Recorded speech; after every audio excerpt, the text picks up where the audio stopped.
The stock market is officially having one of its worst starts to the year in history. Today's July 1st, so in this video, we're going to take a look at some crucial statistics, seeing what the stock market is likely to do for the rest of the year, given this gigantic drop. Right now on the screen, we can see the S&P 500's individual stocks and their year-to-date performance. It's basically all red with a couple exceptions in the energy industry and the healthcare industry. Everything else is down anywhere from 10% to like 50%, and there's just a ton of selling pressure and panic. So check this out. According to Compound Advisors, the S&P 500 ended the first half of the year down 20.6%. The worst start to a year since 1962. Okay, that is giant. Now check out the chart though right here. We can see the worst starts of the year and their corresponding remaining performance for the rest of the year. 1932, the stock market's first half ended down 44.5%, and then the rest of the year, the stock market popped up by 53.4%. Check this out. In 1962, the stock market fell by 26.5% to start off and ended up popping 20% for the rest of the year. We can see that a lot of times when the stock market has a gigantic drop in the first half of the year, it bounces up a ton in the remaining half of the year. We can see as the returns get lighter, for example, we could see in like 2002, for example, the stock market started its first half down 13.8%, and it fell another 11.1% in the remaining half of the year. So not always when we see, a gigantic drop in the stock market in the first half, do we see a pop up in the second half, but it also is notable to see that normally the more significant the drop is in the first half, it appears that it's more likely to rebound in the second half. So I thought that was interesting. One other interesting thing that I did want to point out, though, as an exception, is that 2022 is kind of like a whack year because we have the Feds raising rates and then they're unloading their balance sheet and inflation's out of control. So it's like the Fed is not in a position, they're not in the same position that they were in previous stock market crashes. So it's kind of a unique year, we can say that. So just keep that in mind while looking at the data. And something else that is pretty interesting is that a lot of times when you see the stock market getting absolutely destroyed, people say, you know what, I don't want to have all this risk in an overvalued stock market, so what I'm going to do is I'm going to go to the bond market. But the problem is that is crashing too. We can see bond yields are skyrocketing, which means the actual prices of bonds are just getting destroyed. Check this out. Also, according to Compound Advisors, 2022, the bond market is down 10.4%. That is absolutely brutal. Like, the bond market is like, you should not be seeing moves like that in the bond market. And the reason we are is because the Feds just pumped trillions of dollars into the market and the economy over the past 2 years. So it's like, it's such a unique situation. So the main thing to know is that, like, normally, given a stock drop, we should be seeing bonds do good, but we're actually seeing the exact opposite of that. And inflation's out of control as well, and those kind of go hand in hand. So the main thing to take away is that if you look at the statistics, and you see this stock market drop, generally this data would lead you to believe that the stock market will have a positive second half of the year. However, this time is a little bit different because of how bonds are reacting and the current state of inflation and the Federal Reserve. Keep that in mind.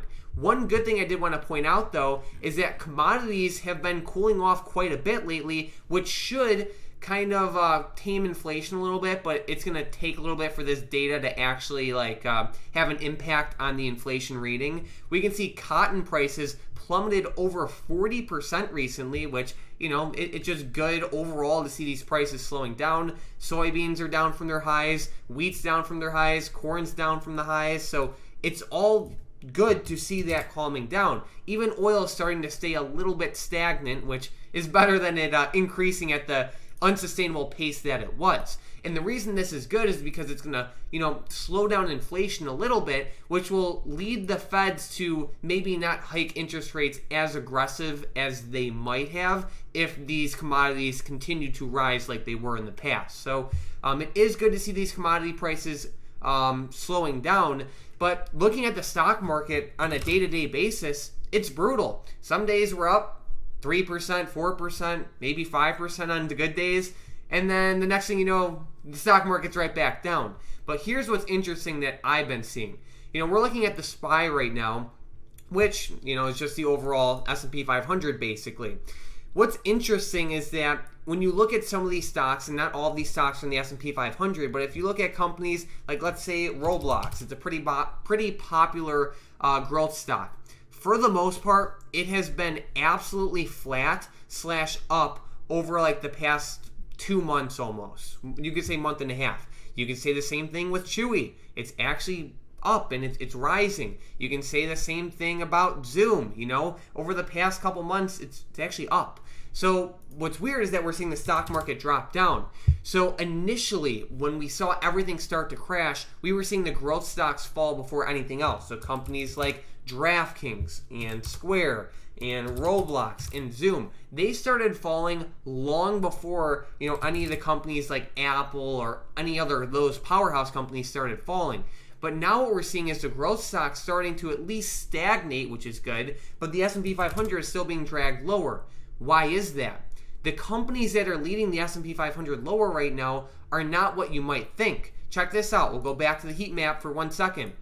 If we go to like a 1 month performance, some of the worst performers right now are companies like Nvidia, Qualcomm, AMD, down 25% just in the past month. ExxonMobil and Chevron have been also struggling quite a bit. The banks have also been struggling. So what's interesting at this point in time in terms of the overall S&P 500 performance, if we look at companies like Bank of America, those are at their yearly lows today, right? You could say the same thing about AMD, which is fiercely breaking yearly lows, and Nvidia and these other stocks. So it's like we're seeing like the semiconductor space and even like the banks industry really leading the market lower right now, while we're seeing other companies that aren't necessarily like powerhouses like Zoom at least start to pop back up. So I just wanted to point that out because not all stocks are crashing in the same way right now. Like Chewy, for example, over the past month, it's actually been doing pretty good. Like it went from $22 up to $36, which is what it's currently at. So